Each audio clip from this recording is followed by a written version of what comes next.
လူတယောက်ကတနေ့စာတနေ့မှာတော့တစ်ခုမဟုတ်တစ်ခုအကျိုးရှိရှိလေးတော့လုပ်ဖို့လိုအပ်တယ်။ဘာကိုအကျိုးရှိရမလဲဆိုရင်ဥပမာတနေ့ကိုဗျာစပူတာပဲဖြစ်ဖြစ်ဗျာစွန်းတော့ကတ်တာပဲဖြစ်တရားထိုင်တာပဲဖြစ်ဖြစ်အိမ်တန်ရှင်းလုပ်တာပဲဖြစ်ဖြစ်ဝင်ငွေရတဲ့အလုပ်တစ်ခုလုပ်တာပဲဖြစ်ဖြစ်ဝင်ငွေမရသေးဘူးဆိုတော့မှကိုယ့်အတွက်ပညာရတဲ့အရာကိုသိယူတာပဲဖြစ်ဖြစ်လေ့လာတာပဲဖြစ်ဖြစ်လူမျိုးလေးတွေလုပ်ပါလို့ဘာလို့လဲဘဝမှာနေတဲ့ကာလတစ်လျှောက်ကလေးမှာအကျိုးရှိရှိဖြတ်သန်းစေချင်လူသားတွေအကျိုးပြုတဲ့အလုပ်တွေများများလုပ်ဖို့ကောင်းတယ်ပြောမလို့ရှိရင်လူသားတွေကိုအကျိုးပြုတဲ့စိတ်ကလေးများများမွေးပေးဖို့ကောင်းတယ်လူသားတွေအကျိုးပြုတဲ့စကားလုံးလေးတွေကိုများများသုံးပေးဖို့ကောင်းတယ်ဘာလို့လဲချက်မနေ့ကတော့ပြောတယ်လေဒီလိုမျိုး post video တွေရိုက်ပြီးဆိုချက်လက်ပွက်နေလို့ဒီဘောတက်ကိုကောင်းကောင်းနားလည်ထားဖို့လိုအပ်တယ်ချက်မှာဘာဖြစ်လဲဆိုမနေ့ကကျတော့ဈေးရောင်းရခြင်းလက်မဟုတ်ပဲနဲ့တခြားလက်လာပါတစ်ခုပြောမဆိုရှင်ချက်သိချင်နေတဲ့အကြောင်းအရာတစ်ခုအသိသိလိုက်ရတယ်ဒါလည်းလက်ပဲလေဟုတ်လားကွက်လေတနေ့တာတနေ့ကို့အတွက်ဖြစ်ချားသူအတွက်ပဲဖြစ်အကျိုးရှိတဲ့အလုပ်ကလေးတွေလုပ်ချင်းတဲ့အချိန်ကုန်ပါလို့ဆိုလို့ရှိရင်ကိုကလေတနေ့စာတနေ့နေ့စဉ်နေ့တိုင်းတစ်ခုပြီးတစ်ခုစုနေတာနဲ့အထူးတူပဲတနေ့နေ့တစ်ချိန်ချိန်မှာတင်ဟာကံပေါ်လိုက်မယ်ဘလူးကံပေါ်မလဲခုနကပြောသလိုမျိုးကိုပြုတ်ခဲ့တဲ့ကုသိုလ်ကံရဲ့အကျိုးဆက်ကိုတနေ့တစ်ချိန်မှာဆန်စားခွင့်ရှိရဲ့လူဟာသေပြီးမှနတ်ပြည်ရောက်တာဗြဟ္မပြည်ရောက်တာသေပြီးမှနိဗ္ဗာန်ရောက်တာတဲ့မသေးခင်ဆက်ကြောင်းမှာလူဘဝလေးမှာကိုနိဗ္ဗာန်ချမ်းသာခံစားရတဲ့ကဲ့သို့ဆန်စားခံစားရလိမ့်မယ်အဲ့တော့ကိုကအခြေခံပါအောင်စိတ်ကောင်းနှလုံးကောင်းထားဖို့အရေးကြီးရနော်အဲ့တော့လူတယောက်ရဲ့ကံအရာဆိုတာရှင်လို့မရဘူးဆိုတာကံကောင်းချင်လို့ရှင်အခြေခံစိတ်ကောင်းနှလုံးကောင်းမဲ့ထားအဲ့စကားရဲ့ချက်အမြဲပြောတယ်နော်ဒါတွေကလေမယုံကြည်လို့မရအောင်အဲ့တော့အဲ့ဆိုလို့အခုလက်ရှိမှာလဲကောင်းစားခြင်းနဲ့သိပြီးနောက်ဘဝတွေမှာလဲအပယ်လေးပုံမကြချင်ဘူးဆိုအခု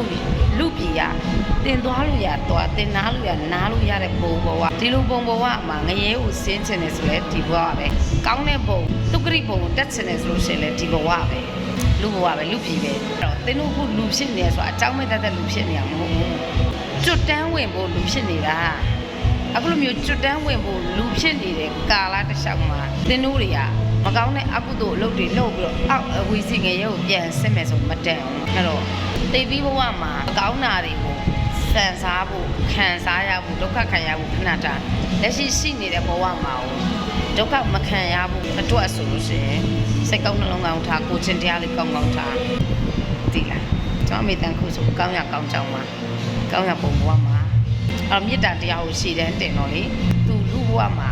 ရရှိတဲ့ဘဝမှာလေကောင်းကောင်းဆန်းဆန်းနေသွားရတယ်ကျွန်မအမေလည်းတူတူပဲမေတ္တာတရားကိုရှိတဲ့တင်တော့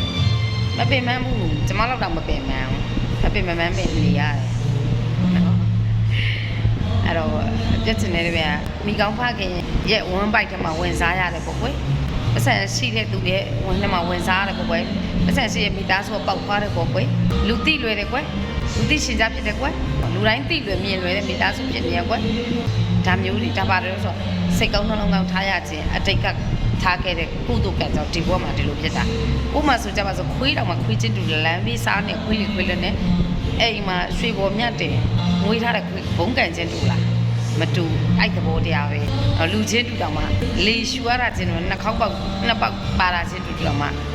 နေရတဲ့ကံတရားတွေမတူဘူးအဲ့တော့ကိုကကောင်းကောင်းဝယ်ကောင်းကောင်းစားကောင်းကောင်းလေးနေချင်တယ်ဆိုလို့ရှိရင်စိတ်ကောင်းနှလုံးကောင်းထား